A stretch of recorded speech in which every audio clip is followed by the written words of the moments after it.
दोस्तों आज की कहानी एक ऐसी लड़की की कहानी है कि जब वो हल्के हल्के बड़ी होती है और बड़ी होने के बाद में जब वो समाज में निकलती है, स्कूल कॉलेज जाती है, गांव में निकलती है, तो उसे किसी और से ख़तरा नहीं होता है बल्कि उसका ही अपना चचेरा भाई उस लड़की के पीछे पड़ जाता है।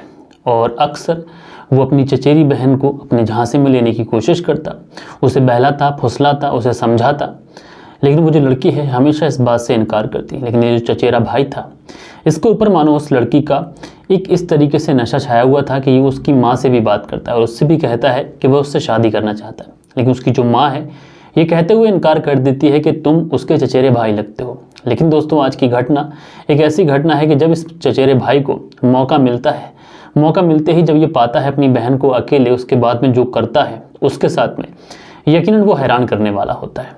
तो दोस्तों आज की घटना की परत दर परत, पॉइंट टू पॉइंट पूरी सच्चाई मैं आप लोग को बताऊंगा, बस आप लोग वीडियो में अंत तक बने रहें। दोस्तों रात के 10 बज चुके हैं और मैं हूं आप सभी का अपना शावेज मलिक और हाजिर हूं आप लोग के सामने एक और क्राइम की कहानी को लेके, एक और क्राइम की घटना को लेके। दोस्तों कल के दिन जिन लोगों ने भी कमेंट्स किए थे उनके सारे के सारे कमेंट्स मैं अपने व्यूवर्स के साथ में वीडियो के अंत में शेयर करूंगा। और आप लोग भी अगर कोई कमेंट्स करना चाहते हैं, अगर किसी को किसी के बर्थडे की मुबारकबाद देना चाहते हैं या फिर किसी को किसी की शादी की सालगिरह की मुबारकबाद देना चाहते हैं या फिर वीडियो किसी को डेडिकेट करना चाहते हैं, आप लोग बस कमेंट कर दीजिए। और आप लोग का जो भी कमेंट्स रहेगा ये कल के दिन मैं अपने वीडियो में अपने व्यूवर्स के साथ में शेयर करूंगा। तो चलते हैं दोस्तों, सीधा कहानी का रुख करते हैं। और दोस्तों आज की जो घटना मैं आप लोग को सुनाने जा रहा हूँ, ये घटना है, इस घटना की शुरुआत होती है बिहार के छपरा से।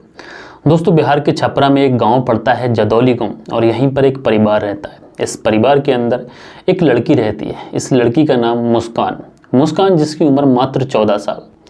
मुस्कान देखने में बेहद खूबसूरत, पढ़ाई लिखाई भी करती है, पढ़ाई लिखाई में अच्छे मार्क्स लेके आती है। स्कूल में सब इसे बेहद पसंद करते हैं क्योंकि पढ़ने लिखने में काफ़ी तेज़। गांव के अंदर भी इसकी जो खूबसूरती है उसके भी चर्चे, साथ के साथ इसका जो नेचर है उसके भी चर्चे। मुस्कान जिससे भी बात करती थी हर कोई मुस्कान का मुरीद हो जाता था क्योंकि इसकी जो बात करने का लहजा था ये बहुत ही ज़्यादा खूबसूरत था। इसलिए लोग मुस्कान की अक्सर उसके पीठ पीछे भी बुराई नहीं करते थे। मुस्कान जितनी तो देखने में खूबसूरत थी उतने ही लोगों के बीच में उसका जो स्वभाव था वो भी उतना ही ज़्यादा खूबसूरत था। और दोस्तों मुस्कान जो अभी 14 साल की थी, स्कूल जाने लगी थी, गांव में सब उसे भली भांति जानते थे, किसी लड़के के साथ में उसका कोई संबंध नहीं, कि ऐसी लड़की जो अपने आप में ही खोई रहती। लेकिन दोस्तों इसके घर के ही बराबर में एक लड़का रहता है जिसका नाम शिबू। शिबू हालांकि उम्र में मुस्कान से काफ़ी ज़्यादा बड़ा है, लेकिन फिर भी जब वो मुस्कान को देखता तो उसका दीवाना हो जाता। वो दिल ही दिल में मुस्कान को बेइंतहा मोहब्बत करने लगता है और ये भी जानता है कि मुस्कान उससे उम्र में बहुत ज़्यादा छोटी है, लेकिन उसके बावजूद भी ये मुस्कान का पीछा नहीं छोड़ता। शिबू दिन और रात इसी कोशिश में रहता था कि किसी तरीके से वो मुस्कान को कन्विंस कर सके और इसलिए वो मुस्कान से बात करने के अलग अलग बहाने ढूंढता।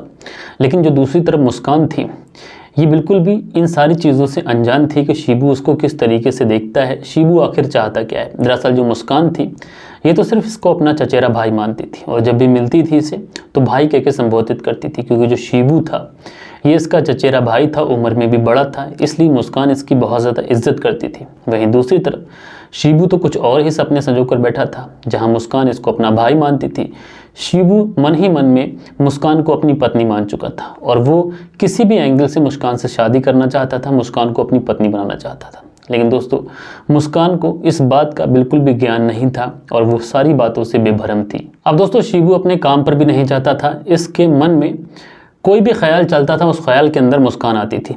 इसलिए जब शिबू अपनी तरफ से कोशिश कर अपनी तरफ से मुस्कान को मनाने की हर कोशिश करने के बावजूद भी वो जब नाकाम हो जाता है, क्योंकि मुस्कान उनको इनकार कर देती है, तो जब ये नाकाम हो जाता है तो इस बारे में ये अपने अम्मी और अब्बू से जिक्र करता है। ये अपने अम्मू अब्बू से कहता है कि दरअसल अम्मी और अब्बू मैं मुस्कान से शादी करना चाहता हूँ, मैं मुस्कान से निकाह करना चाहता हूँ।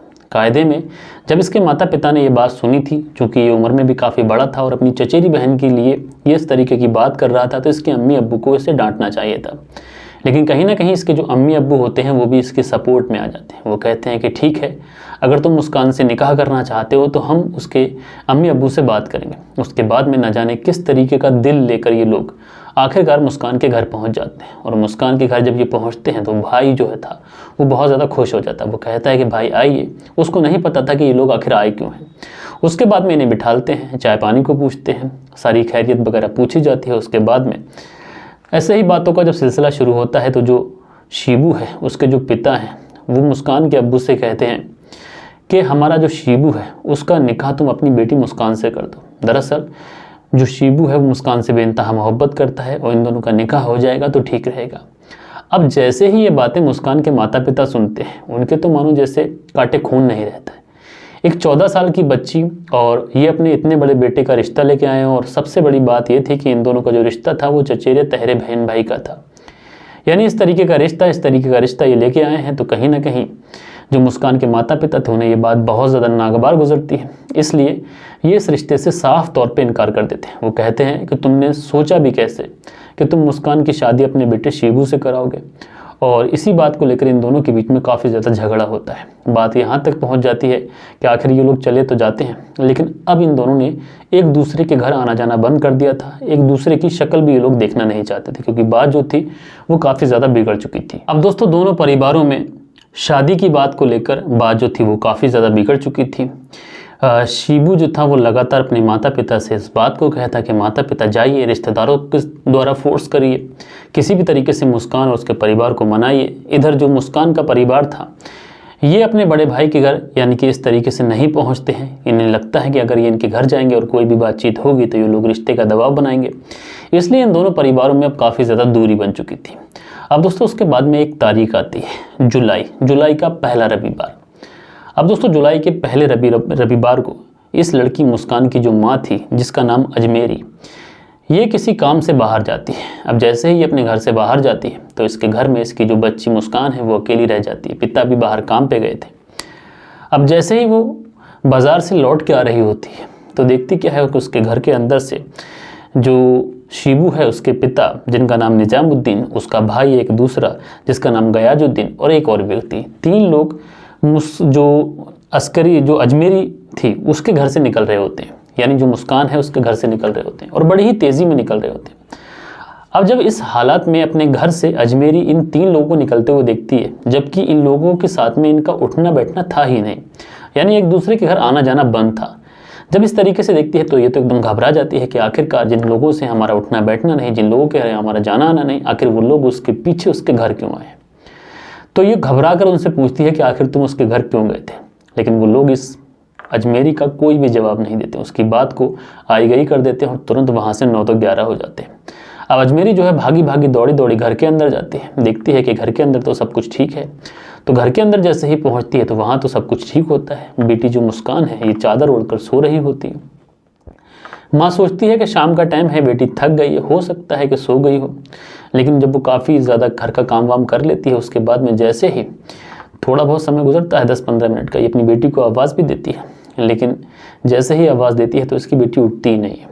तो ये उसके पास जाती है, उसको सही से हिलाती है, उसको एक तरीके से झकझोरती है। लेकिन जैसे ही झकझोरती है तो जो मुस्कान है उसकी जो गर्दन है वो एक तरफ लुढ़क जाती है, यानी उसकी गर्दन चारपाई जो थी, जो खाट था, उससे एक तरफ गिर जाती है। तो जैसे ही ये मामला देखती है तो मुस्कान की माँ जिसका नाम अजमेरी एकदम से घबरा जाती है, चीखने लगती है, चिल्लाने लगती है कि उसकी बेटी की हत्या उसके चचा ताऊओं ने कर दी।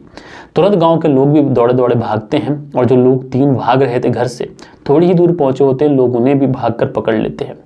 और उसके बाद में पुलिस को इन्फॉर्म किया जाता है। पुलिस मौके पर पहुँचती है और तुरंत डेड बॉडी को अपनी कस्टडी में लेकर उसे पोस्टमार्टम के लिए भेजा जाता है। पोस्टमार्टम की रिपोर्ट में ये चीज़ें साफ हो जाती हैं कि इस लड़की की जो हत्या हुई है वो गला दबाकर की गई है और उसके बाद में इस लड़की को चारपाई पर लिटाला गया है। बहरहाल दोस्तों पुलिस ने अपनी पूरी छानबीन करने के बाद में इन लोगों को गिरफ्तार किया है। लेकिन ऐसे लोग भले ही पुलिस की गिरफ्त में आ जाएं, भले ही इन लोगों को सज़ा मिल जाए, लेकिन सबसे ज़्यादा जो इम्पोर्टेंट चीज़ है वो ये है ऐसी मानसिकता। न जाने कब ऐसी मानसिकता सलाखों के पीछे कैद होगी जिसमें अगर कोई लड़की शादी से इनकार कर दे तो लोग उसकी हत्या कर देते हैं। अगर कोई लड़की अपने भाई से शादी को इनकार कर दे तो लोग उसकी हत्या कर देते हैं। बहरहाल दोस्तों आप लोग इस पूरी घटना के बारे में क्या कहना चाहते हैं, अपनी राय नीचे कमेंट्स बॉक्स में बताएगा। और कल के दिन जिन लोगों ने भी कमेंट्स किए थे, अब वक्त होता है उन लोगों के कमेंट्स पढ़ने का। तो कल के दिन जिन लोगों ने कमेंट्स किए हैं उन लोगों के जो भी कमेंट्स हैं वो मैं आप लोगों के सामने रख रहा हूँ, बस आप लोग वीडियो में अंत तक बने रहें। तो यहाँ पे आप लोग देखेंगे जो कमेंट्स आए हैं कल के दिन, वो कमेंट्स ये हैं, SK बाबा करके हैं और ये लिखते हैं आपका कहानी सुनाने का जो अंदाज़ है ये बहुत ही अच्छा है। तो SK बाबा जी आपका बहुत बहुत धन्यवाद। उसके बाद में जादू करके आईडी है, शहाबुद्दीन इनका नाम है। ये लिखते हैं, मुझे लगता है ऐसे लोगों को जीने का कोई अधिकार नहीं, लोगों को जला देना चाहिए। इस तरीके से लिखते हैं। भाई कानून इन्हें अपनी तरीके से सज़ा देगा।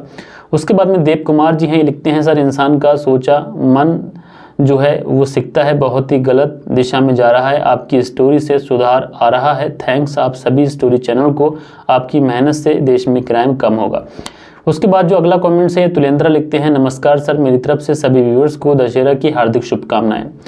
धन्यवाद, मैं नेपाल से हूं, कहीं ना कहीं हर जगह ऐसी घटना हो रही है, लेकिन जो आप चैनल के माध्यम से हमें सुनाते हैं इससे हम जागरूक रहते हैं, सतर्क रहते हैं। उसके बाद में मिस्टर एक्सप्लोसिव हैं, लिखते हैं नमस्कार सर जी। नमस्कार भाई साहब। उसके बाद में जो अगला कमेंट्स है इन्फो ब्यूटी कलेक्शन, ये लिखते हैं आजकल सगे रिश्ते भी भरोसे के काबिल नहीं हैं। जी हाँ दोस्तों, रिश्ते कोई भी हों लेकिन इंसान को सतर्क रहना चाहिए, सावधान रहना चाहिए। गुड टच बैड टच अगर किसी के साथ में भी हो रहा है तो अपनी फैमिली के साथ में या फिर पुलिस के सामने इस बात का खुलासा करना चाहिए, उसके खिलाफ रिपोर्ट करना चाहिए। उसके बाद में फरजान सिद्दीकी हैं, ये लिखते हैं very nice technique two of your crime stories, तो भाई आपका बहुत बहुत धन्यवाद। उसके बाद में तौफीक अंसारी हैं, लिखते हैं मैं पहली बार आपकी कहानी सुन रहा हूँ, बहुत ही बढ़िया लगा, सुनाने का जो अंदाज़ है ये काफ़ी अच्छा है, लव यू ब्रदर।